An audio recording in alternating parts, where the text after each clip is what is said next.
नमस्कार, news night में आप सभी का स्वागत है। मैं हूं आपके साथ आरेंद्र। खबरों के इस प्राइम टाइम शो में हम आपके लिए लेकर आते हैं देश दुनिया की हर जरूरी और महत्वपूर्ण खबर।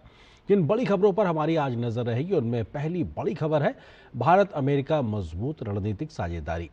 अमेरिकी विदेश मंत्री के साथ भारत के विदेश मंत्री डॉक्टर एस जयशंकर की आज मुलाकात में भारत अमेरिका के बीच रिश्तों को और तेजी से आगे बढ़ाने पर सहमति बनी है। किन मुद्दों पर हुई है विस्तार से बात, इस खबर पे करेंगे हम विस्तार से चर्चा। आज की दूसरी बड़ी खबर है घुसपैठियों के लिए होल्डिंग सेंटर। पश्चिम बंगाल में शुभेंदु सरकार ने अवैध घुसपैठियों के लिए हर जिले में होल्डिंग सेंटर बनाने का फैसला किया है। क्या है इसके मायने, इस खबर को भी दिखाएंगे आपको विस्तार से। आज की तीसरी बड़ी खबर है राहुल के बयान पर बवाल। राहुल गांधी ने केंद्र सरकार की स्थिरता पर विवादित बयान देकर फिर से राजनीतिक बखेड़ा खड़ा कर दिया है। क्या है पूरा मामला, इस खबर को भी दिखाएंगे विस्तार से। शुरुआत करते हैं सुर्खियों के साथ। दिल्ली में हुई भारत अमेरिकी विदेश मंत्रियों की द्विपक्षीय वार्ता। आतंकवाद, व्यापार, ऊर्जा से लेकर सुरक्षा और निवेश पर हुई चर्चा। विदेश मंत्री डॉक्टर एस जयशंकर ने रखा भारत का वैश्विक दृष्टिकोण, तो अमेरिकी विदेश मंत्री बोले भारत हमारा अहम रणनीतिक साझेदार।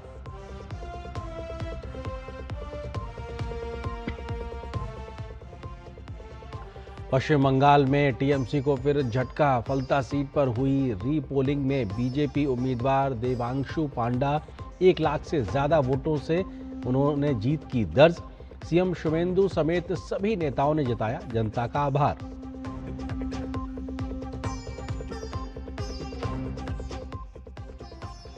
घुसपैठ मुक्त बंगाल बनाने के लिए शुभेंदु सरकार का बड़ा फैसला। बांग्लादेशी और रोहिंग्याओं को डिपोर्ट करने के लिए बनेंगे होल्डिंग सेंटर। बॉर्डर इलाकों में बाड़बंदी की प्रक्रिया शुरू।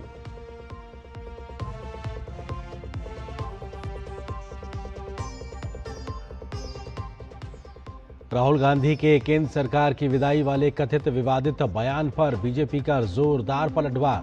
बीजेपी नेता प्रतिपक्ष के बयान को बताया देश विरोधी। कहा भारत को अस्थिर करने की साजिश नहीं होगी कामयाब।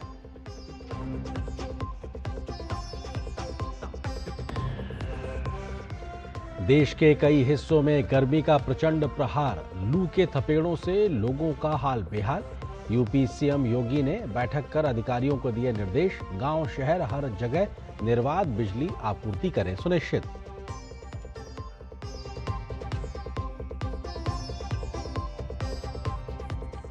पाकिस्तान के क्वेटा में आर्मी ट्रेन में आत्मघाती हमला। 24 की मौत, 65 से अधिक लोग घायल। धमाके के तुरंत बाद बलोच लिबरेशन आर्मी ने ली हमले की जिम्मेदारी।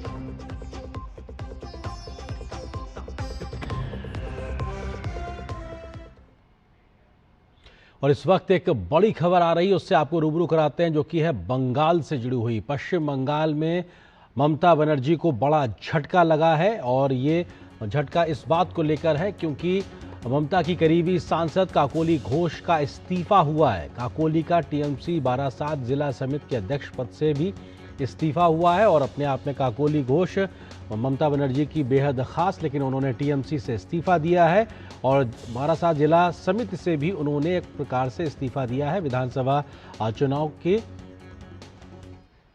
और सीधे रुख करते हैं दिल्ली का, जहां पे राजधानी दिल्ली में लाल किला मैदान पर एक बड़े जनजातीय सांस्कृतिक समागम में गृह मंत्री अमित शाह इस वक्त संबोधित कर रहे हैं। ये वनवासी कल्याण कुंभ में, जनजाति कल्याण कुंभ में लाखों की संख्या में लोग हैं। ऐसा नारा नहीं चलेगा। मेरे साथ सभी लोग दोनों हाथ उठाए, जरा अंत तक उठाइए हाथ। दोनों हाथों का मुट्ठी भींचकर प्रचंड आवाज से बोलिए, भारत माता की, भगवान बिरसा मुंडा की। आज के कार्यक्रम के जो उत्सव मूर्ति है, श्रीमान गणेश राम जी भगत, अध्यक्ष जनजाति सुरक्षा मंच, उनके साथ श्रीमान सत्येंद्र सिंह जी, अध्यक्ष वनवासी कल्याण आश्रम, भाई महेश भागचंदका जी, श्री तेवी गोविंद जी, बहन बुदरी ताती जी, श्री हर्ष चौहान जी, श्रीमती कविता राउत जी, राजकिशोर हंसदा जी, श्री हीरा कुमार नागू जी, प्रकाश उइके जी, शांताराम सिद्धि जी, बलवंत रावल जी और आज इस महाकुंभ में उपस्थित वनवासी क्षेत्र में काम करने वाले सभी पूजनीय संत महंत भगतगण और आज दिल्ली में देश के हर राज्य से 500 से ज्यादा जनजातियों से हर भाषा, हर बोली को प्रतिनिधित्व करने वाले मेरे सभी वनवासी भाइयों बहनों को मैं प्रणाम करता हूं, नमस्कार करता हूं। ये जनजातीय समागम मेरे सामने एक दृश्य है। ये जनजातीय समागम ये जनजातियों का महाकुंभ के नाते आने वाले अनेक वर्षों तक पहचाना जाएगा। भाइयों बहनों, मैं आज यहां पर आया हूं तब गणेश राम जी भगत और से सत्येंद्र सिंह जी को कहना चाहता हूं, आपने जो पहचान का आंदोलन, जनजातियों को एकत्रित करने का आंदोलन, जनजाति संस्कृति को सुरक्षित करने का आंदोलन चलाया है, ये भगवान बिरसा मुंडा के उल गुलान के बाद सबसे पहला जनजाति आंदोलन है जो समग्र देश को एक करता है। आज यहां पर देश के सुदूर अंचलों से पारंपरिक वेशभूषा में अपने अपने वाद्य यंत्रों के साथ, अपनी संस्कृति के गीत के गानों के साथ जब आप आए हैं, मैं निश्चित रूप से कहता हूं, मैंने तो कभी जीवन में भगवान बिरसा मुंडा को नहीं देखा है, परंतु आज मेरे सामने भगवान बिरसा मुंडा साक्षात उपस्थित हुए हैं। मैं आप सभी को प्रणाम करता हूं। और ये वर्ष भगवान बिरसा मुंडा के 150वीं जयंती का वर्ष है और आज सिद्धू कान्हो, बाबा तिलका मांझी, वीरांगना रानी दुर्गावती, शहीद वीर नारायण सिंह, जननायक टाटिया भील, कोमाराम भील, गोविंद गुरु और मणिपुर नागालैंड की रानी मां के सभी वंशज आज यहां उपस्थित हैं। मैं आप सभी को प्रणाम करता हूं। मित्रों, मध्य प्रदेश और गुजरात के भील और मुंडा, छत्तीसगढ़ के गोंड कोलाम, झारखंड ओडिशा से संथाल उरांव, उत्तर पूर्व से बोडो, कार्बी, डिमासा, खासी, गारो, चकमा और आंध्र प्रदेश के चेंचू तक के सभी भाइयों बहनों का मैं हृदय पूर्वक स्वागत करता हूं। मैं आज इस बात को भी स्वीकार करता हूं, जब गणेश राम जी और सत्येंद्र सिंह जी मुझे निमंत्रण देने के लिए आए, कोई कठिनाई थी ये तिथि को लेकर। मैं मन में सोच रहा था जाऊं न जाऊं, मगर आज मैं यहां आया हूं। मैं दोनों संगठनों को बहुत बहुत आभार व्यक्त करना चाहता हूं कि मेरे जीवन में ये अद्भुत दृश्य देखने का आपने मुझे अवसर दिया है। मित्रों, आज जिस दिन हम मिल रहे हैं वो वर्ष भगवान बिरसा मुंडा की 150वीं जयंती का वर्ष है। उल गुलान आंदोलन, जिसने अंग्रेजों को जमीन बताने का काम किया था, उस वक्त कोई संचार की सुविधा न होने के बावजूद झारखंड से लेकर गुजरात तक और पूरे भारत में जनजातियों को यही हमारा देश है, हमारा धर्म ही सच्चा धर्म है और हमारे जंगल पर किसी का कब्जा नहीं हो सकता। ये संदेश भगवान बिरसा मुंडा ने पहुंचाया था। ये जो जल है, जंगल है, पहाड़ी है, ये हमारे वनवासियों भाइयों के लिए आस्था का केंद्र है, आजीविका का साधन भी है और उनकी अस्मिता और संस्कृति का संरक्षण करने वाला अभेद किला भी।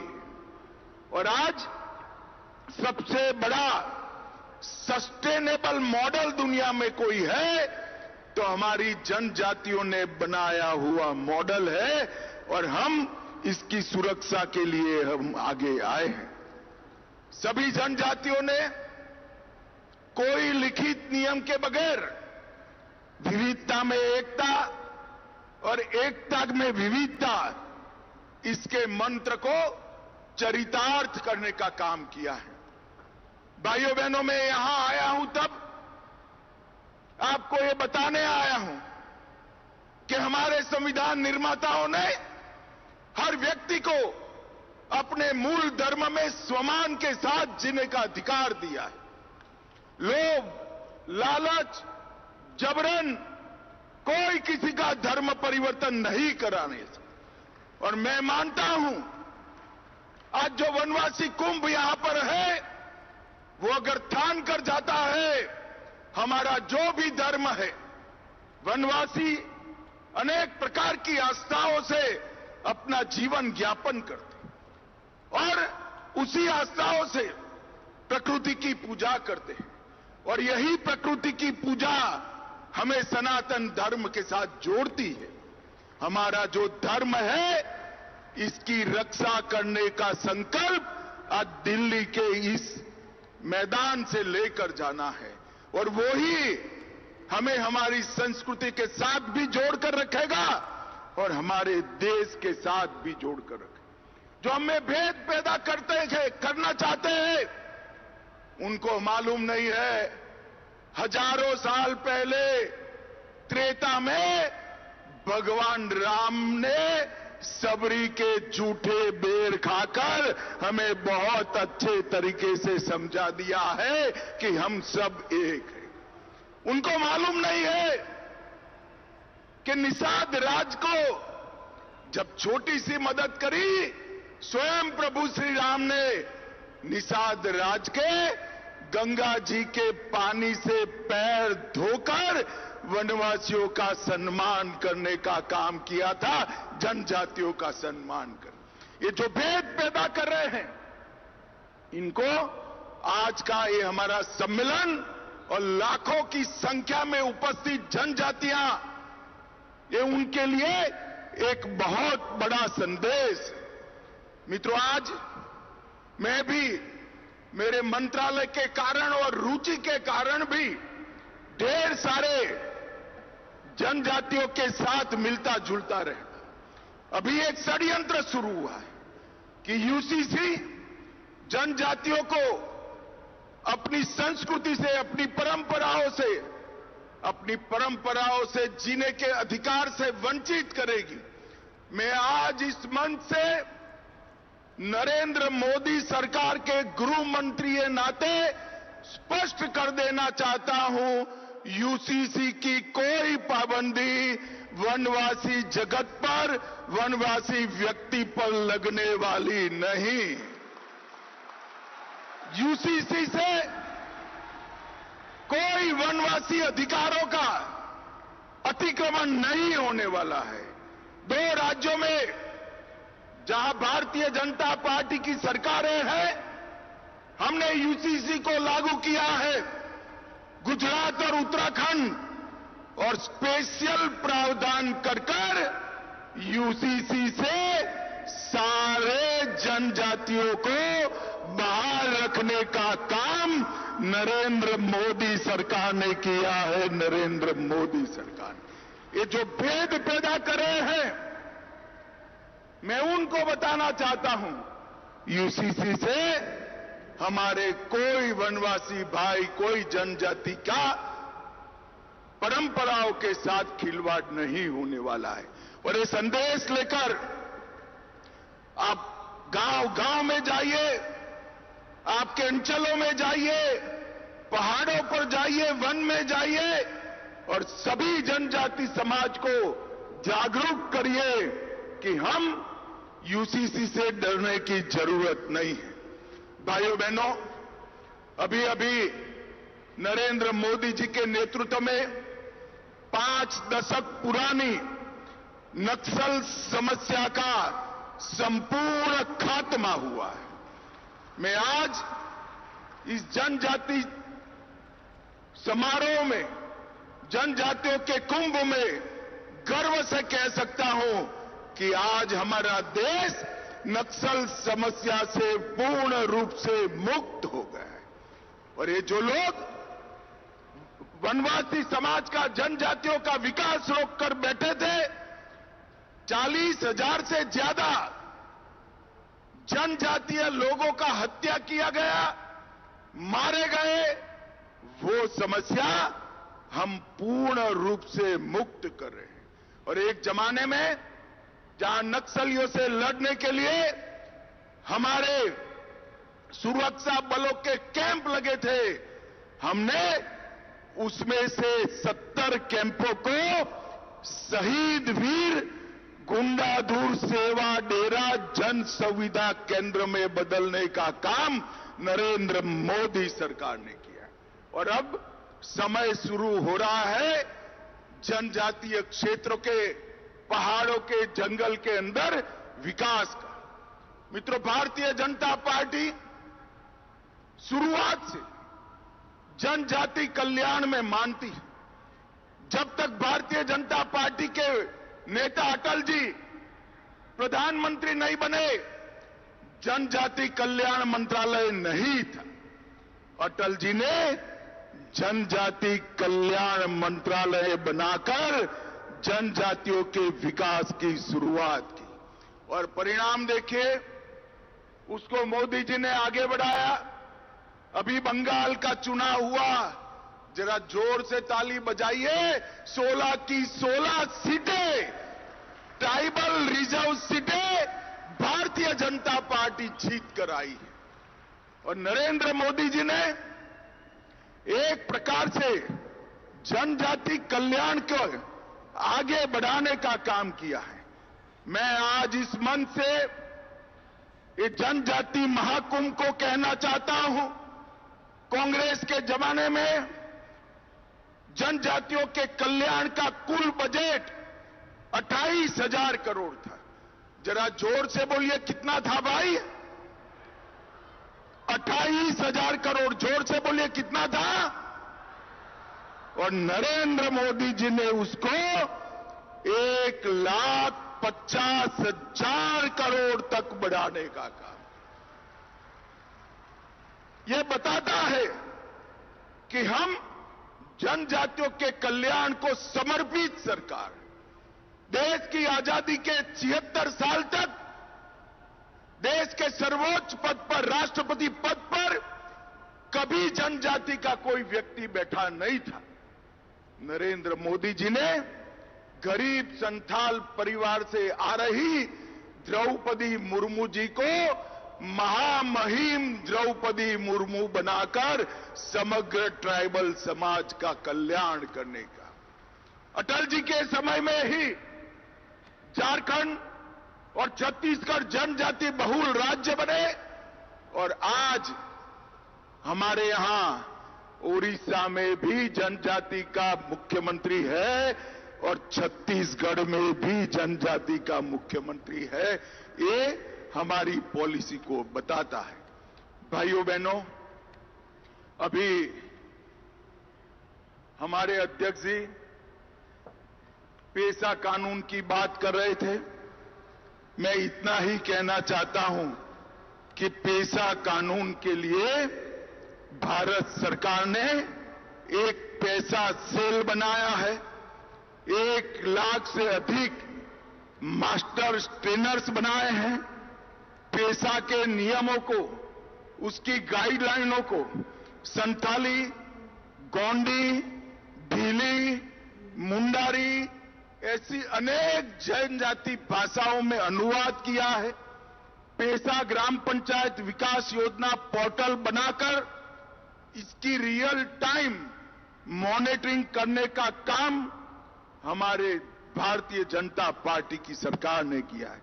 और मैं आज निसंकोच कह सकता हूं कि मध्य प्रदेश का पेशा कानून का मॉडल एक आइडियल मॉडल है और भारतीय जनता पार्टी की सभी सरकारें इसको आगे बढ़ाने का काम कर रही है।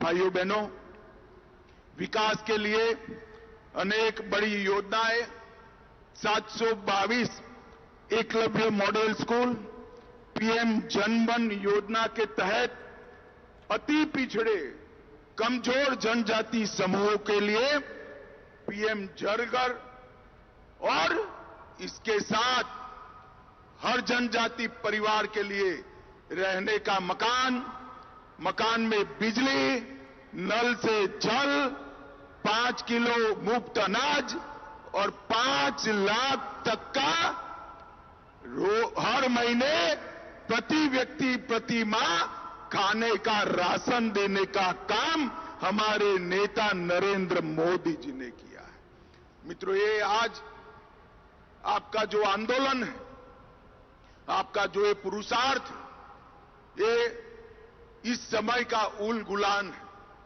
यही आंदोलन आने वाले दिनों में हमें बचाकर भी रखेगा, हमारी धरती से भी जोड़कर रखेगा, हमारी संस्कृति से भी जोड़कर रखेगा, हमारे धर्म को भी जोड़कर रखेगा।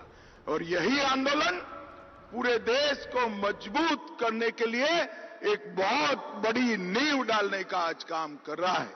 इसलिए मैं आज यहां पर दोनों संगठनों को, जनजाति सुरक्षा मंच और वनवासी कल्याण आश्रम, दोनों की बुरी बुरी प्रशंसा करना चाहता हूं कि आपने आंदोलन से भारत को मजबूत करने का काम किया है।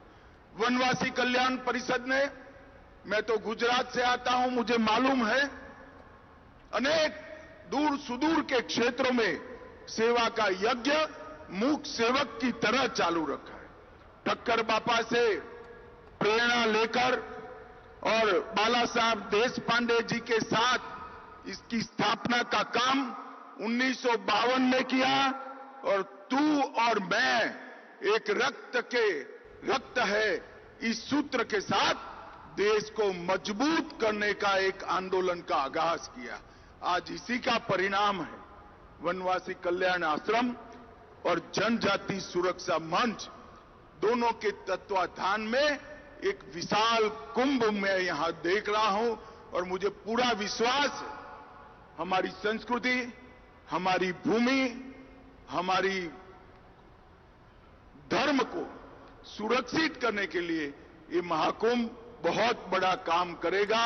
हम भ्रांतियों से बचे, भेदभाव करने वालों को पहचाने और एकजुट होकर 2047 में विकसित भारत, समृद्ध भारत बनाने की दिशा में हम आगे बढ़े।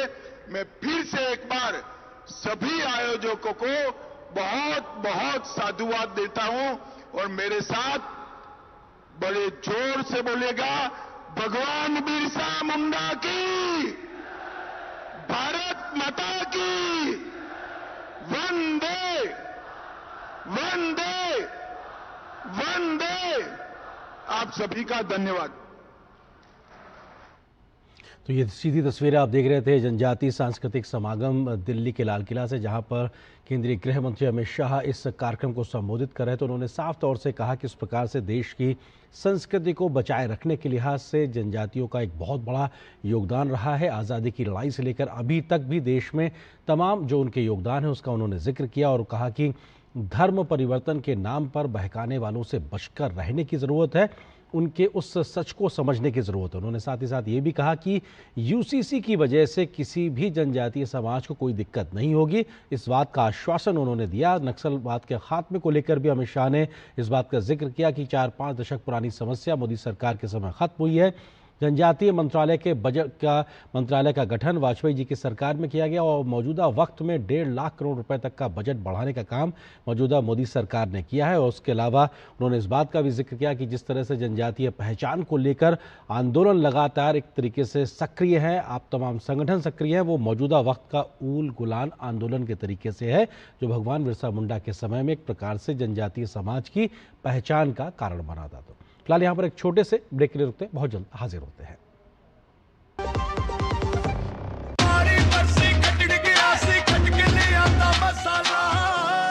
केड़ा मसाला ओए? छोलिए दा या लोबिए दा? पंजाबी छोले दा या पिंडी चने दा? अब छोलिया हो या लोबिया, पंजाबी छोले या पिंडी चने, सब कुछ मजेदार बने। मास्टर जी नमस्ते, 2 ड्रेसेस बनानी है, ठीक है? ऐसा कुछ। लेकिन मास्टर जी 4 दिन में पार्टी है, बन जाएगी ना पक्का? हो जाएगा। कैसे? फैशन चेंजेस हमेशा, उषा हमेशा। जब धरती चीर कर निकलता है लोहे का पत्थर और मिलता है मोंगिया के जोश से, फिर तपता है, पिघलता है और बनता है फौलाद। अब होता है सरिया सारी खूबियों के साथ। मोंगिया स्टील, मजबूत देश का मजबूत सरिया। गोल्डी छोले मसाले, जहाँ जाएं रिश्ते बनाएं। गोल्डी लाए हैं फ्रेश लॉक टेक्नोलॉजी, जो रखे मसालों को हर समय फ्रेश। भारत और अमेरिका के विदेश मंत्रियों के बीच आज दिल्ली में हुई बातचीत को बेहद खास माना जा रहा है। दोनों विदेश मंत्रियों के बीच हुई उच्च स्तरीय रणनीतिक वार्ता में वैश्विक चुनौतियों से लेकर व्यापार, रक्षा, टेक्नोलॉजी और आतंकवाद तक हर बड़े मुद्दे पर साझा सोच विकसित करने का प्रयास दिखाई पड़ा। अमेरिकी विदेश मंत्री मार्को रूबियो ने साझा संयुक्त प्रेस वार्ता में विदेश मंत्री डॉक्टर एस जयशंकर ने साफगोई से भारत का वैश्विक दृष्टिकोण भी दुनिया के सामने रखा। तो दोनों देश साझा मूल्यों के आधार पर वैश्विक चुनौतियों से मिलकर लड़ने पर सहमत नजर आए। दिल्ली के हैदराबाद हाउस में भारत और अमेरिका के बीच हुई अहम बैठक में विदेश मंत्री डॉक्टर एस जयशंकर ने साफ कहा है कि भारत के संबंध अमेरिका, इजराइल और ईरान सभी के साथ हैं। इसलिए भारत संघर्षों के समाधान के लिए संवाद और कूटनीति का समर्थन करता है। भारत सुरक्षित और निर्बाध समुद्री व्यापार के पक्ष में है। साथ ही अंतर्राष्ट्रीय कानून के सख्त पालन और वैश्विक सप्लाई चेन को मजबूत बनाने की आवश्यकता पर भी जोर दिया। डॉक्टर जयशंकर ने कहा कि व्यापार और संसाधनों को हथियार की तरह इस्तेमाल करना वैश्विक अर्थव्यवस्था के लिए खतरा है। इसलिए भरोसेमंद साझेदारी और आर्थिक स्थिरता आज दुनिया की सबसे बड़ी जरूरत है। India would be one of the very few countries who has very good relations, very strong relations with the United States, with Israel, with Iran, and with the Gulf countries. So we have, and we have real interest there. So for us, the challenge in this situation is how to maintain all these relationships, how to protect our equities, how to advance our interests. And we don't look at it as a zero-sum game. We have to manage and actually take care of all these accounts. So having said that, I would say there are some general principles by which we would approach this region. Obviously, we want peace and stability in the region. भारतीय विदेश मंत्री ने कहा कि भारत और America के बीच लगातार रणनीतिक संवाद जारी है। बैठक में पश्चिम एशिया, यूक्रेन और इंडो पैसिफिक क्षेत्र के हालात पर विस्तार से चर्चा हुई। 26 मई को होने वाले क्वाड बैठक के एजेंडे और खाड़ी क्षेत्र के ताजा घटनाक्रमों पर भी विचार विमर्श किया गया। बैठक के बाद अमेरिकी विदेश मंत्री ने कहा कि भारत के साथ साझेदारी लगातार बढ़ रही है। India is a massive economy. This is a big economy. We're your leading trade partner.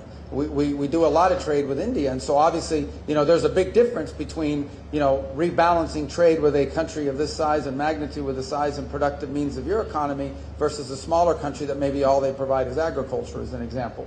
So I think it's just gotten caught up in that. The good news is that through this rebalancing, we are ultimately seek and believe we will arrive at trade arrangements around the world that are good for the United States, but also good for our trade partners. And one of those we hope will be India. In fact, we are on the verge of making that happen. We are hopeful that our trade representative can visit here very soon. दोनों नेताओं के बीच हुई वार्ता में भारत और America ने रक्षा और सुरक्षा सहयोग को और मजबूत बनाने पर भी जोर दिया। व्यापार और आर्थिक सहयोग को लेकर दोनों देशों ने अंतरिम व्यापार समझौते को जल्द अंतिम रूप देने पर सहमति जताई। साथ ही व्यापक व्यापार समझौते की दिशा में आगे बढ़ने का संकेत भी दिया।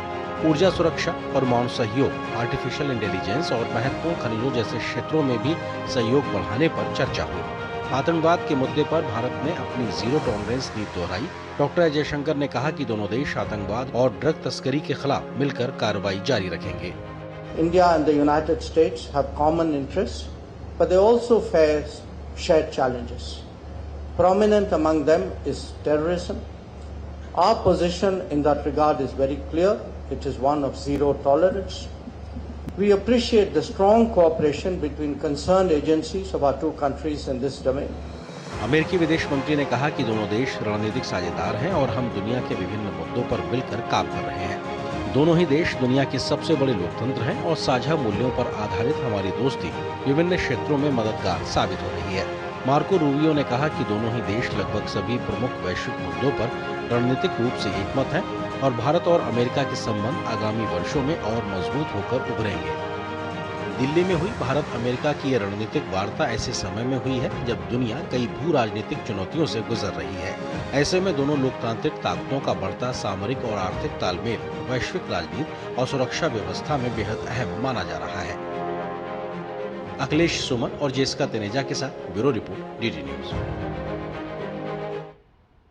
और इस बड़ी खबर पे हम करेंगे चर्चा। इससे जुड़ा है आज का हमारा विशेष भारत अमेरिका अटूट रिश्ते, असीमित संभावनाएं, क्योंकि दोनों देशों के बीच में दोस्ती की प्रगाढ़ता लगातार बढ़ती नजर आ रही। दो खास मेहमान इस वक्त इस विषय पे बात करने के लिए हमारे साथ मौजूद हैं। हमारे साथ हैं अशोक सज्जनहार जी, पूर्व वरिष्ठ राजनयिक। इसके अलावा प्रोफेसर राजीव नयन जी हैं, जामिया मिलिया इस्लामिया यूनिवर्सिटी दिल्ली से हैं। आप दोनों का बहुत बहुत स्वागत है। मिस्टर सज्जनहार, शुरुआत आपसे, क्योंकि आज की ये दोनों देशों के विदेश मंत्रियों की बैठक के मायने सबसे महत्वपूर्ण क्या संदेश हैं और क्या बड़े टेक अवेज इसमें देखे जाए? जी बहुत धन्यवाद अरेन जी, मुझे आमंत्रित करने के लिए। देखिए, हमने देखा है जो जब से राष्ट्रपति ट्रंप दूसरी बारी अपनी पारी में आए हैं, पिछले साल जनवरी में उन्होंने अपनी दूसरी टर्म का उद्घाटन हुआ था उनका। उसके बाद पहले कुछ 3-4 महीने तो हमारे संबंध जो हैं वो अच्छे रहे, अच्छे ऊपर की तरफ अग्रसर होते गए, जैसे पिछले 25 सालों में हो रहे हैं। परंतु उसके बाद जब उन्होंने 3 अप्रैल को अपने जो लिबरेशन डे के टैरिफ्स लगाए, तो भारत के ऊपर बहुत ज़्यादा टैरिफ्स लगाए। और मैं कहूँगा ट्रेड के मामले में, और फिर उसके बाद जब हमारे यहाँ ऑपरेशन सिंदूर पाकिस्तान के विरुद्ध हमने चलाया, और फिर उन्होंने 10 मई को पिछले साल कहा, जो अमेरिका ने इसमें बहुत योगदान दिया था। राष्ट्रपति ट्रंप ने स्वयं इसका अपना उन्होंने क्रेडिट लिया, जो मैंने बहुत योगदान दिया है इन दोनों देशों को साथ में लाने के लिए। और उसके बाद उन्होंने अगस्त-सितंबर में भारत के ऊपर 25% से ऊपर 50% वो टैरिफ लगा दिया, कस्टम ड्यूटी लगा दी, क्योंकि उन्होंने कहा आप रूस से तेल आयात कर रहे हैं। हालांकि और भी देश हैं, चीन है जो कि भारत से कहीं ज्यादा रूस से तेल आयात करता है। तो ऐसे बहुत से हालात हुए जिससे कि जो हमारे संबंध एकदम ऊपर की तरफ जा रहे थे पिछले 25 सालों में, उनमें काफी रुकाव आ गया। तो इसलिए मैं समझता हूं ये जो सेक्रेटरी ऑफ स्टेट, उनके विदेश मंत्री, अमेरिका के विदेश मंत्री जो दिल्ली में आए हैं, तो ये एक बहुत उनका पहला दौरा है। ये अपना जब से वो सेक्रेटरी ऑफ स्टेट बने हैं, तो ये एक बड़ी अच्छी चीज है, क्योंकि अपने द्विपक्षीय रिश्तों को, जैसे कि आपने शुरू में बताया, जो संभावनाएं बहुत ही ज्यादा हैं, परंतु ये जो राष्ट्रपति ट्रंप की कुछ नीतियां हैं जिससे कि वो पाकिस्तान के बहुत नजदीक चले गए, उन्होंने अब पाकिस्तान को नजदीक कर लिया, चीन की तरफ भी उनका रुझाव ज्यादा हो गया। तो इन सब को ठीक करने के लिए मेरे विचार से ये जो मार्को रूबियो की जो यात्रा है और जो उनकी मुलाकात हुई है प्रधानमंत्री मोदी जी के साथ और डॉक्टर जयशंकर के साथ, हमारे संबंधों को और तेजी से आगे बढ़ाएगी। जी प्रोफेसर राजीव नयन जी, किस तरह से आप देखते हैं, क्योंकि जो बात एम्बेसडर सज्जनहार ने कही कि बीते कुछ समय में एक उतार चढ़ाव वाली स्थिति हमारे संबंधों में देखने को मिली, लेकिन 4 दिन की पहली बार किसी विदेश यात्रा पे अमेरिका के विदेश मंत्री इस वक्त भारत में मौजूद हैं और अपने आप में क्वाड को लेकर भी स्थितियां आगे बढ़ती नजर आ रही हैं। दोनों ही नेताओं ने तमाम विषयों पर साझा मूल्यों की बात की है, साझा हितों की बात की है। क्या ये एक प्रकार से पुनः चीजों को आगे सही दिशा में ले जाने के लिए एक बड़ा आधार तैयार हुआ है? निश्चित ही देखिए, दोनों देश की अपनी अपनी आवश्यकताएं हैं। अमेरिका की भी अपनी आवश्यकता भारत से और भारत की भी अपनी अमेरिका के साथ एक संबंध बनाने की आवश्यकता है। तो दोनों के हित हैं और हितों के आधार पर ही देखिए संबंध बढ़ेगा। इधर ट्रंप साहब की जो नीति रही थी उसने पूरे विश्व भर में कटुता पैदा की। केवल भारत ही नहीं रहा, उनके देखिए उनके अपने यूरोपियन जो देश थे उनके साथ भी बहुत अच्छे संबंध नहीं रहे। यहाँ तक कि संघर्ष जो हो रहा था, चाहे पश्चिम एशिया में हो या आप वहाँ यूक्रेन में हो रहा हो, हर जगह उनका मत थोड़ा सा अलग रहा। मत रह कहिए, उनकी नीति थोड़ी अलग रही, जिससे कि उनके लोग भी परेशान थे तो हम भी परेशान रहे। लेकिन एक बात जो खुल कर आई है कि जो एक जिसे कहते हैं स्ट्रक्चरल इशू, एक संरचनात्मक जो एक दबाव है, वह अमेरिका को मानना ही पड़ेगा। भारत भी मानेगा। भारत के साथ देखिए हम लोग कन्वर्जेंस ऑफ इंटरेस्ट की आवश्यकता तो है ही, तो मानना पड़ेगा कि जो विश्व की एक उभरती हुई शक्ति, तो हम बहुत पहले से बोले जा रहे हैं, अब एक शक्ति के रूप में उभर चुके हैं। दूसरी चीज है कि हमारी देखिए अर्थव्यवस्था भी काफी आगे है और सुरक्षा के कई सारे जो दृष्टिकोण है, जो कई सारी परिभाषाएं और बिंदुएं होती हैं, वहां अमेरिका और भारत को साथ मिलकर कार्य करना होगा। अगर अमेरिका इस तरह से जो नीति अपनाए हुए है, उससे अमेरिका का खुद का नुकसान होगा। और देखिए उनका रूस के साथ भी एक ट्रंप का एक बड़ा ही अलग दृष्टिकोण था और उम्मीद की जा रही थी कि ट्रंप एक अलग तरीके की और एक अलग एक नीति रूस पर अपनाएंगे, जी, जो कि नहीं हम देख पाए, नहीं आ पाया। लेकिन आवश्यकता उसकी भी है, लेकिन हमारी अपनी भी जो द्विपक्षीय जो कई सारे मुद्दे रहे हैं, जी, उसमें हम अलग हटकर भी एक ऑटोनोमसली भी हम इस पर बात आगे रिश्ते को बढ़ा सकते हैं, और जो कि आज हमने किया। देखिए आतंकवाद भी एक बहुत बड़ा मुद्दा रहा था। हमारा आतंकवादी जो है सो उनके लिए मानववादी हो जा रहा है जब, तो ये तो समस्या आएगी। उन्हें मानना पड़ेगा कि हमारे आतंकवादी भी ये एक आतंकवादी है। बिल्कुल। हालांकि भारत के तमाम विषयों को, पक्षों को अब दुनिया स्वीकारती है और खासतौर से आतंकवाद जैसे मसले को लेकर एक समझ में एक बड़ा बदलाव आया। मिस्टर सज्जनार, क्योंकि आज जब दोनों नेताओं ने अपनी बातें रखी मुलाकात के बाद में प्रेस के सामने, ट्रस्टेड पार्टनर की बात लगातार सामने दोनों नेताओं ने रखा, स्ट्रेटेजिक पार्टनरशिप की बात लगातार सामने आई और ये कहा कि साहब दोनों डेमोक्रेसीज मिलकर कैसे एक बेहतर भविष्य के लिए न सिर्फ आपसी संबंधों में बल्कि वैश्विक भलाई के लिए भी काम कर सकते हैं। व्यापार की भी बात दिखाई पड़ रही है, इंडो पैसिफिक भी उसमें एजेंडे में दिखाई पड़ रहा है। आपको लगता है कि जिन कॉमन इंटरेस्ट को लेकर लगातार भारत अमेरिका बात करते थे उस पर फिर से एक एक्सीलरेशन दिखाई पड़ रहा है? देखिए, जब मार्को रूबियो यहाँ पर आते हैं, वो एक डिप्लोमेट हैं, तो वो तो ये बड़ी अच्छी अच्छी बातें कहेंगे जो हमारे में क्या दोनों में सिनर्जी है, दोनों में क्या कन्वर्जेंस है वगैरह वगैरह। परंतु हमें देखना होगा जब वो वापस जाते हैं तो उसके ऊपर और कार्रवाई कैसे होती है।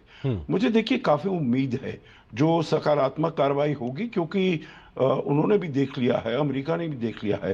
पहले शायद उनका रुझान था जो शायद चीन के साथ, क्योंकि आपको याद होगा जब राष्ट्रपति ट्रंप पहली बार आए थे 2017 से 2021 में, तब उन्होंने कहा था जो चीन हमारे लिए एक सिस्टमिक थ्रेट है, मतलब इसके पास उतनी कैपेसिटी भी है और उसका इंटेंशन भी है जो हमको वो चैलेंज करेगा for the top position in the world, तो इसीलिए हमको उसको रोकना पड़ेगा। परंतु अब उन्होंने देखा जो भाई हम चीन के साथ कैसे अपने संबंधों को अच्छा सुधार सकते हैं, इसीलिए राष्ट्रपति ट्रंप वहां पर गए। जो आप ईरान के ऊपर थोड़ा वो प्रभाव डालिए, जो स्ट्रेट ऑफ हॉर्मुज को खोल दे और न्यूक्लियर वेपन नहीं बनाए वगैरह वगैरह, चीन ने किसी भी प्रकार से उनकी सहायता करने के लिए मना कर दिया और ये कहा जो आप ताइवान के मुद्दे पर आप मत आगे आइए और अपने को उसमें इन्वॉल्व मत करिए। तो देखिए फिर राष्ट्रपति ट्रंप को पता चला है जो भारत के साथ संबंध उनके बहुत ही महत्वपूर्ण है और मेरे विचार से इसीलिए मार्को रूबियो यहाँ पर आए हैं। भारत तो हमेशा से इंटरेस्टेड है जी। हम देखिए अपने हितों को तो आगे बढ़ाते रहेंगे और क्योंकि अमेरिका का ये रुख रहा है पिछले 1 साल से जी, तो हमने भी अपना डाइवर्सिफाई करना शुरू कर दिया। आपने देखा होगा जो यूरोपियन यूनियन के साथ हमने जैसे कहा जाता है मदर ऑफ ऑल डील्स, वो हमने 26 जनवरी को साइन की। बिल्कुल, बहुत महत्वपूर्ण बात सर आप कह रहे हैं, क्योंकि ये जो डाइवर्सिफिकेशन है ये अपने आप में हमारी पॉलिसी में दिखाई पड़ा। थोड़ा वक्त की सीमा है। प्रोफेसर राजीव नयन जी, किस तरीके से आपने आतंकवाद का जिक्र किया, तमाम जो साझा चुनौतियां हैं, क्या उस पर हम मिलकर अब आगे बढ़ते नजर आएंगे? वैश्विक चुनौतियों में एक साझी समझ दिखाई पड़ती नजर आएगी व्यापार को लेकर? देखिए पिछले 20-25 सालों से लग रहा था कि हम काफी विश्व की समस्याओं पर, विश्व की जो सुरक्षा की जो चुनौतियां आ रही है जी, उस पर एक हम मत ला रहे हैं। ठीक है, बहुत दिनों से हम लोग दोनों में एक, जिसे स्ट्रेंज डेमोक्रेसी कहा जाता था, एक कटुता थी। हम अपने दो क्षेत्रों से आते थे, हमारा एक अपना नीति रहती थी, उनकी अपनी नीति थी, और जो काफी रिश्ते में तेजी से बढ़ाव हम देख रहे थे। ये एक लगा कि कहीं ना कहीं से एक ठहराव सा आ रहा है जी, लेकिन ये ठहराव बहुत ही, मैं कहूंगा कि टेम्पोररी है, क्योंकि हम, जैसा हमने पहले भी कहा था, कि दोनों देशों का जो एक संरचनात्मक जो दबाव रहेगा, दोनों की अपनी आवश्यकताएं रहेंगी, दोनों के अपने हित रहेंगे, और भारत एक सक्षम राष्ट्र के रूप में काफी उभर कर आया है। और भारत ऐसा नहीं कि उन्हें भी उन्हें एक अवसर प्रदान करेगा, उन्हें एक वहां पर भी अपनी क्षमताओं से, जो भी क्षमता है उससे हम निश्चित ही विश्व कल्याण की, विश्व की चुनौतियों का और विश्व ये भी उनका समाधान करने का प्रयास करेंगे। और हमें लगता है कि अमेरिका को भी इस बात को मानना होगा कि बहुत दिन तक चीन और पाकिस्तान के साथ जो उनका रोमांस कहिए, जो भी कहिए, नजदीकियां आ रही है, उसका उन्हें अंजाम या उनकी परिणति उन्हें नजर आएगी। बिल्कुल, एक विश्वसनीय भारत जैसे एक जनतांत्रिक राष्ट्र की आवश्यकता महसूस होगी। बिल्कुल, भारत ने एक विश्वसनीय पार्टनर के तौर पर खुद को स्थापित किया, और ये बात अब दुनिया वक्त के तकाजे पे खुद ब खुद महसूस करती है, और आज भारत भी दुनिया की जरूरत बन गया। बहुत शुक्रिया आप दोनों मेहमानों का वक्त निकाल के हमारे साथ जुड़ने के लिए, इस खबर पर विस्तार से बात करने के लिए। यहाँ पर एक छोटे से ब्रेक के लिए रुकते हैं। ब्रेक के उस पार जब वापस आएंगे तो खबर दिखाएंगे पश्चिम बंगाल से, जहाँ पर फलता में भी कमल खिल गया है। क्या है पूरी खबर, विस्तार से नजर छोटे से ब्रेक के बाद। चमकी चाट से क्या बना है? आलू चाट या फ्रूट चाट, स्वाद बनाए चमकी चाट, स्वादिष्ट पकोड़े और बरसान, अरे चमकी चाट है इसकी जान, चमकी चाट है इसकी जान, हर जुबान पे ये छाया। अब बताओ, स्वाद आया? असली स्वाद सिर्फ चमकी चाट। जल्दी टिफिन पैक करो। राजू, मोबाइल छोड़ो। अरे दीदी, वो बैंक का नंबर चाहिए, रिफंड ही नहीं आया है। मिल गया। अब भी कॉल करता हूँ दीदी। बिना नंबर जांचे? अक्सर जालसाज बैंक की नकली वेबसाइट और फर्जी नंबर से पैसों की धोखाधड़ी करते हैं। तो फिर सही नंबर? बैंक की ऑफिशियल वेबसाइट या तो कार्ड पर। आपने तो बचा लिया दीदी। काम से नहीं। आरबीआई कहता है, सही वित्तीय बर्ताव करे आपका बचाव। मेरी पसंद, मेरी पसंद, मेरी पसंद, मेरी पसंद, हमारी पसंद, हम सबकी पसंद। मजबूत देश का मजबूत सरिया हो गया स्टील। गोल्डी छोले मसाले, जहाँ जाए रिश्ते बनाए। गोल्डी लाए हैं फ्रेश लॉक टेक्नोलॉजी, जो रखे मसालों को हर समय फ्रेश। पश्चिम बंगाल में विधानसभा चुनाव के दौरान फलता विधानसभा सीट पर हुई गड़बड़ियों के चलते उस वक्त मतदान दोबारा कराया गया। आज वहां नतीजों की घोषणा हुई है। बीजेपी ने इस सीट पर 1 लाख से ज़्यादा वोटों से बहुत बड़े अंतर के साथ जीत हासिल की है। इस जीत के बाद बंगाल के सीएम शुभेंदु अधिकारी ने अभिषेक बनर्जी के डायमंड हार्बर मॉडल पर तीखा हमला बोला। इस सीट पर 21 मई को हुई वोटिंग से पहले टीएमसी उम्मीदवार जहांगीर खान ने मैदान से हटने का ऐलान भी कर दिया था। ये सीट टीएमसी के गढ़ के रूप में जानी जाती है, जो कभी अभिषेक बनर्जी की सीट भी हुआ करती थी। बंगाल वासियों को पसंद आ रही शुभेंदु सरकार, फलता सीट पर भी लगाई जीत की मुहर।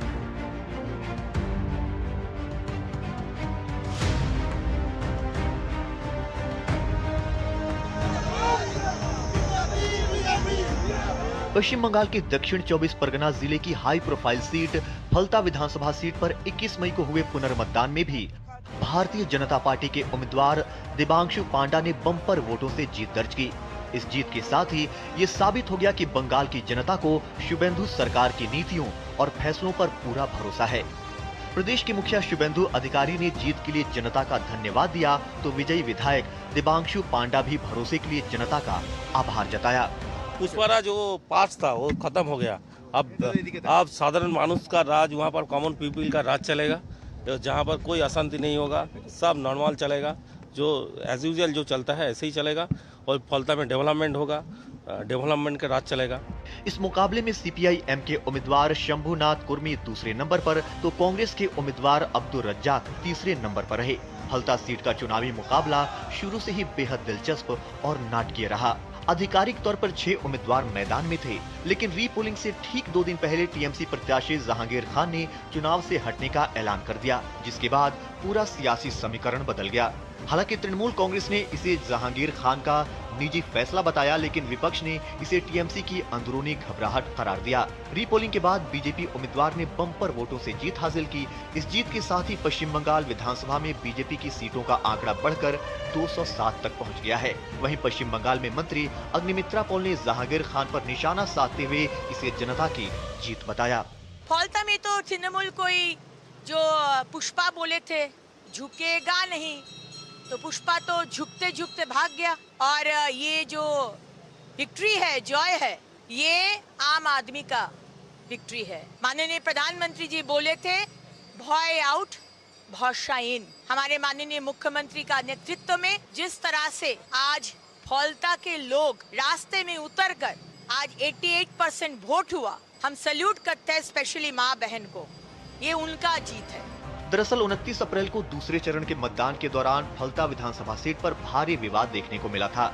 ईवीएम में गड़बड़ी और कई गंभीर अनियमितताओं का आरोप लगे थे, जिसके बाद कई बूथों पर जमकर हंगामा हुआ। स्थिति की गंभीरता को देखते हुए निर्वाचन आयोग ने बड़ा और ऐतिहासिक फैसला लेते हुए फलता विधानसभा क्षेत्र के सभी बूथों पर मतदान रद्द कर दिया था। इसके बाद 21 मई को कड़ी सुरक्षा व्यवस्था के बीच दोबारा मतदान कराया गया और अब आए नतीजों ने बीजेपी खेमे का उत्साह बढ़ा दिया है। सौरभ दत्ता के साथ ब्यूरो रिपोर्ट, टीडी न्यूज।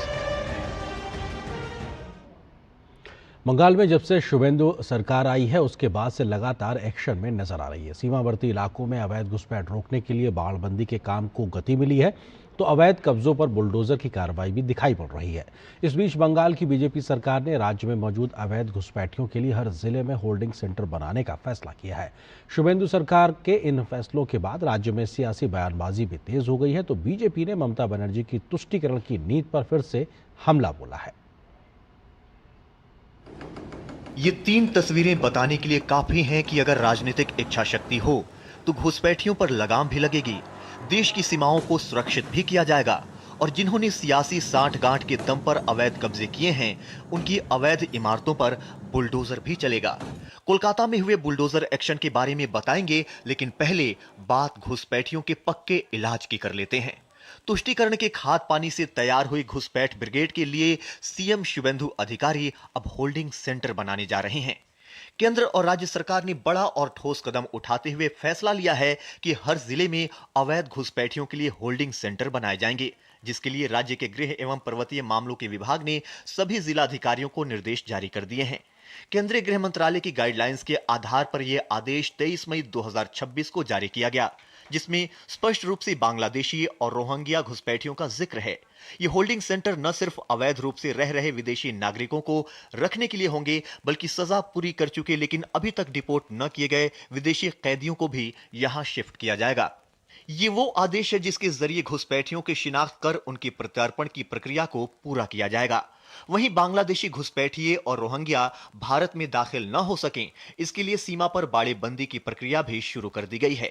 जो काम ममता सरकार की वजह से पिछले 9 साल में नहीं हो सका, उसे भाजपा ने सत्ता संभालते ही 9 दिनों में कर दिखाया है, जिसके चलते सीमा पर रहने वाले भारतीय नागरिक अब खुद को सुरक्षित महसूस कर रहे हैं। सरकार डिसीजन लिया 45 डेज के अंदर जो अधिग्रहण का काम चल रहा है वो खत्म करके वो फेंसिंग का काम टोटल खत्म कर देंगे। तो हम ग्रामवासी की तरफ से नया सरकार को बधाई देता हूँ। बहुत खुश है। बहुत ही जरूरी है। रात को हम लोग ठीक से चैन से सो नहीं पाते, क्योंकि अभी बांग्लादेश से कोई हमारा घर के ज़मीन से गुजरा तो बीएसएफ आके हमको जारी करता है कि आप जानते हैं सब कुछ, और रात को अगर गोरू फोरू बांध के रखते तो वो लोग लेके चले जाते हैं। हमारा गांव का सुरक्षा लिए ये तरकटा नाकाबंदी हो ना देश का, उसके साथ गांव का हाँ सुरक्षा लिए बहुत जरूरी है। ये अच्छा काम किया। तो जो नया सरकार वेस्ट बंगाल गवर्नमेंट हुआ तो वो जो सीमांतो इलाका का जो आदमी है उसका सपना पूर्ण हो रहा है। स्थानीय लोगों की माने तो वो अपनी और देश की सुरक्षा के लिए 2017 से ही वे अपनी जमीन देने को तैयार थे, लेकिन ममता बनर्जी सरकार में वोट बैंक की राजनीति ने उनकी आवाज दबा दी। पश्चिम बंगाल के 9 जिलों में बीएसएफ ने कुल 127.32 किलोमीटर जमीन फेंसिंग के लिए मांगी थी, लेकिन ममता सरकार ने दिसंबर 2025 से मार्च 2026 के बीच महज 8 किलोमीटर जमीन ही सौंपी। लेकिन अब सुवेंदु अधिकारी सरकार ने 45 दिनों के अंदर पूरी जमीन सौंपने की घोषणा की है। पहले चरण में ही 27 किलोमीटर की प्रक्रिया शुरू हो चुकी है। गांवों में अधिकारी जमीन चिन्हित कर रहे हैं और ग्रामीण दस्तावेज लेकर खुद पहुंच रहे हैं, क्योंकि सवाल देश की सुरक्षा का है। जो नो ऑब्जेक्शन सर्टिफिकेट है वो कलेक्ट किया जा रहा है। ऑफिसर्स बैठे हुए हैं यहाँ पर, गांव वाले ग्रामीण बैठे हैं यहाँ पर। पहले ऑफिसर्स से बात करेंगे। हम लोग 10 टीम है, आज काम कर रहे हैं पूरा बोनगा बीएलओ की तरफ से। गांव वाले कितने खुश हैं, कितने खुशी दे रहे हैं? खुशी दे रहे हैं सबको। हम लोग बोल रहे हैं तो सब जो डॉक्यूमेंट्स अवेलेबल है वो दे रहे हैं। जिनके पास नहीं है वो ओरिजिनल लेके आ रहे हैं, तो हम लोग उसी से काम चल रहे हैं अभी। हमारा जो ऑनरेबल मिनिस्टर है होम अफेयर्स का अमित शाह जी चुनाव के वक्त बताया था 45 डेज के अंदर बंगाल के जो बॉर्डर फेंसिंग का जो काम रुका हुआ था स्टेट गवर्नमेंट के वजह से, वो काम 45 डेज के अंदर हो जाएगा। क्या दिक्कत होता था? इधर दिक्कत होता है, बांग्लादेश से जो अवैध रोहिंगा है वो इधर आ जाता था, हमारा जो फसल वगैरह है वो काट के ले जाता था ना, और इधर गो तस्करी होता था। अभी तो जो तारकटा है जो फेंसी होगा तो चोरी भी रुक जाएगा। ठीक है, हम तो बहुत खुशी है। यहाँ पर जो चाची आदमी है वो भी जमी देने के तैयार है। घुसपैठियों के साथ साथ अब उन दबंगों का इलाज भी शुरू हो गया है जिन्होंने सरकारी जमीन पर अवैध महल खड़े कर दिए थे। इन अवैध इमारतों पर बुलडोजर गरज रहे हैं, हथौड़े बरस रहे हैं। कोलकाता म्युनिसिपल कॉर्पोरेशन की टीमें लगातार एक्शन में हैं। बेलेघाट में तृणमूल समर्थित राजू नस्कर के 2 आलीशान मकानों पर बुलडोजर एक्शन हुआ, और ये एक्शन ये साबित कर रहा है कि कोई भी प्रभावशाली व्यक्ति नियमों से ऊपर नहीं है। We are identifying. हम ऐसे अवैध भवनों की पहचान कर रहे हैं जिनका कोई रिकॉर्ड नहीं है, न ही विभाग से कोई अनुमति या मंजूरी ली गई है। हमने उन्हें नोटिस जारी किए थे, लेकिन उनकी ओर से कोई जवाब नहीं मिला। ये पूरी तरह अवैध इमारतें हैं, इन्हें ऐसे नहीं छोड़ा जा सकता। इसलिए हमने ध्वस्तीकरण की कार्रवाई आगे बढ़ाने का फैसला किया है। Everybody knows. पश्चिम बंगाल में अब तुष्टीकरण का दौर खत्म और प्रशासनिक सख्ती का दौर शुरू हो गया है। सीमा पर कटीले तार, हर जिले में होल्डिंग सेंटर और अवैध कब्जों पर बुलडोजर एक्शन पीएम मोदी के सुनार बांग्ला के लक्ष्य को हासिल करने के लिए अहम कदम है। ब्यूरो इनपुट के साथ पश्चिम बंगाल से सौरभ दत्ता की रिपोर्ट, डीडी न्यूज। सीबीएसई कक्षा 12वीं के परिणाम घोषित होने के बाद सेवा पोर्टल को लेकर सामने आई तकनीकी समस्याओं को गंभीरता से लेते हुए केंद्रीय शिक्षा मंत्री धर्मेंद्र प्रधान ने बड़ा कदम उठाया है। उन्होंने केंद्रीय माध्यमिक शिक्षा बोर्ड को त्रुटि रहित पुनर्मूल्यांकन प्रक्रिया सुनिश्चित करने के सहायता के लिए आईआईटी मद्रास और आईआईटी कानपुर के प्रोफेसर्स और तकनीकी विशेषज्ञों की एक टीम प्रतिनियुक्त करने के निर्देश दिए हैं। आईआईटी विशेषज्ञों की टीम सीबीएसई की री-इवैल्यूएशन प्रक्रिया को सुचारू और पारदर्शी बनाने में बोर्ड की सीधी मदद करेगी। हाल के दिनों में सीबीएसई के पोस्ट एग्जामिनेशन सर्विस पोर्टल पर छात्रों और अभिभावकों को कई तकनीकी दिक्कतों का सामना करना पड़ा था। केंद्रीय शिक्षा मंत्री धर्मेंद्र प्रधान ने स्पष्ट कहा है कि छात्रों के हित सर्वोपरि हैं और सीबीएसई को प्राथमिकता के आधार पर सभी आवश्यक सुधारात्मक कदम उठाने चाहिए।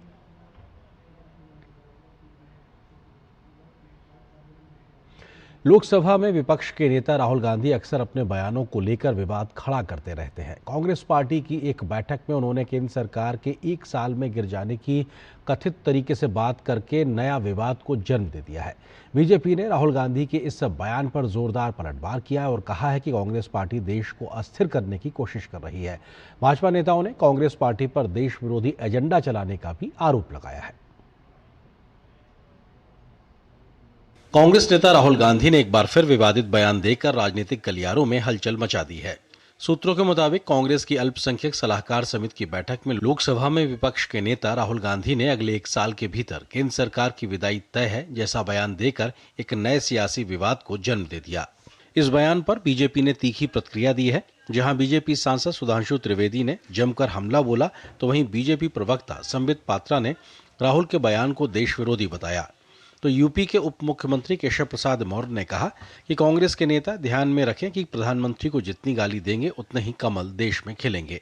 उन्होंने ये कहा है कि 1 साल के अंदर अराजकता के द्वारा यह सत्ता परिवर्तन होगा। इससे एक बात बहुत स्पष्ट हो गई है कि प्रधानमंत्री श्री नरेंद्र मोदी जी ने कांग्रेस पार्टी के लिए जो कहा था कि अब ये कांग्रेस पार्टी नहीं रह गई है, बल्कि मुस्लिम लीगी माओवादी कांग्रेस में तब्दील हो गई है। यह कोई उनके मुंह से ऐसे ही नहीं निकल गया।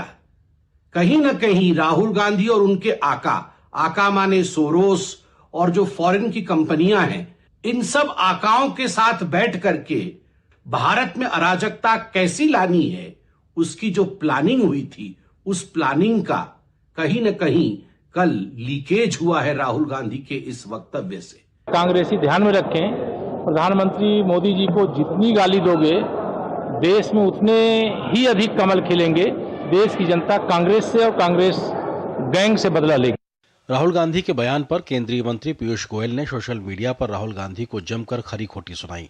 उन्होंने लिखा, राहुल गांधी का बयान देश के खिलाफ कांग्रेस सहित तमाम विपक्षी दलों एवं भारत को अस्थिर करने का सपना देख रहे टूलकिट गैंग की एक बड़ी साजिश की ओर इशारा कर रहा है।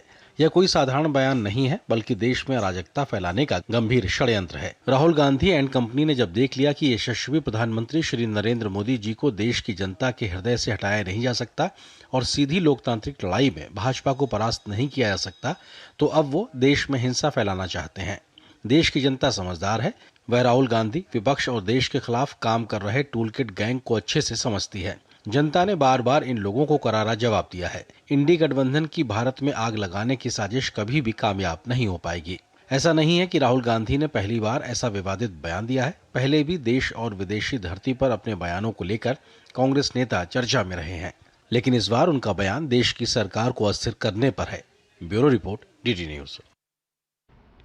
पाकिस्तान के बलूचिस्तान प्रांत में रेलवे ट्रैक के पास आत्मघाती हमले में कई लोगों के मारे जाने की खबर है। जानकारी के मुताबिक एक शटल ट्रेन क्वेटा कैंट से रेलवे स्टेशन की ओर जा रही थी, जिसे सुबह करीब 8 बजे चमन फाटक के पास निशाना बनाया गया। धमाका चमन फाटक के पास रेलवे ट्रैक पर हुआ, जिसमें कम से कम 24 लोग मारे गए और लगभग 70 लोग घायल हुए हैं। धमाके के तुरंत बाद बलोच लिबरेशन आर्मी ने इस हमले की जिम्मेदारी लेते हुए दावा किया है कि यह एक फिदाइन यानी आत्मघाती हमला था। BLA ने दावा किया है कि इस हमले में कथित तौर पर क्वेटा कैंट से सैन्यकर्मियों को ले जा रही ट्रेन को निशाना बनाया गया। वहीं धमाके की पुष्टि करते हुए पाकिस्तान रेलवे ने कहा कि राहत कार्यों के लिए रेस्क्यू ट्रक और एक राहत ट्रेन मौके पर भेजी गई है।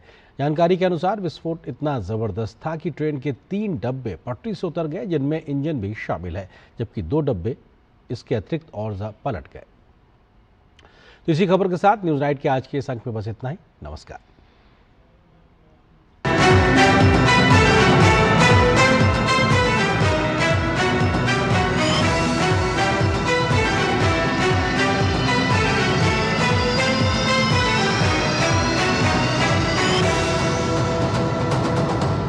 न्यूज नाइट के प्रायोजक